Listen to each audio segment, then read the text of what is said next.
These paintings are all works I like from the collection, so I was trying to find a structure to order my selection, and I've organised the exhibition in a colour spectrum, so it's from all the colours of the rainbow plus black and white.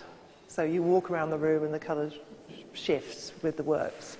And then I called it Richard of York Gave Battle in Vain, because that's the way I was taught as a child to remember the colours of the rainbow. And you know, Richard of York's son is Richard III, who have a painting of in the show, and he died in a Battle of Bosworth, so he was and that's hanging above Grayson Perry's Print for a Politician, which looks like a big battle scene. So there's lots of little funny cross-references and sort of you know, playful juxtapositions going on. All this work, what I did like about the work, it's all been in these very auspicious places, you know, and had an ambassadorial role, you know, like a diplomatic role. But it's been listening in to all these political conversations for the last, you know, how many years. Some of it, you know, some of these works date back to the 1500s, and they haven't been in the collection for that long, but somehow they must have heard a lot of stuff. So now they're back in a sort of art situation, and they're almost chattering amongst themselves.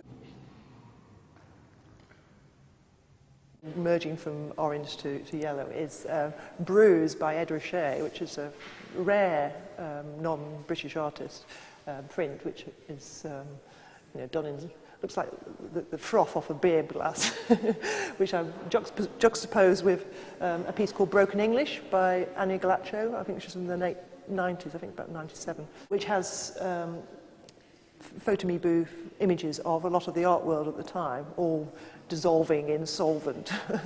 And up there is the Fab Four, the Beatles, done in diamond dust by Peter Blake, which is quite nice with the four girls, Gillian Waring girls. They found mates for them. So here we are in the green corner, going into the blue behind me. I love this piece. This is another part of those series of book covers by Kitai. I think it's 60s and 70s, that series. But this one says China Today, the Yellow Peril, which shows the attitudes of the time, but also it's a green image referring to yellow.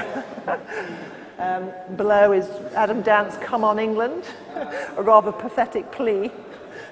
Next to another book cover by Kitai, Defense of Terrorism by Trotsky, which is going from green into blue. We're in the blue corner over here, and so is a selection of works here.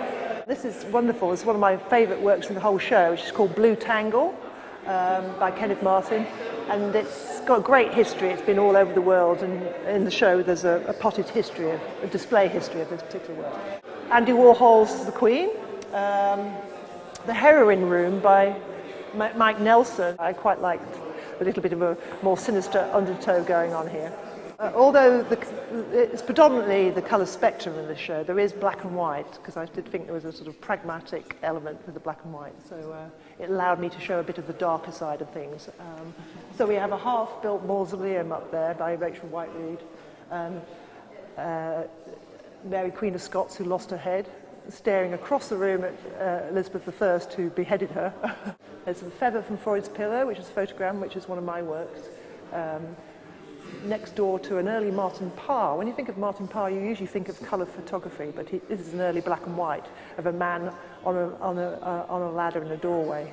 It's almost like a sense of the end of the world going on in this corner.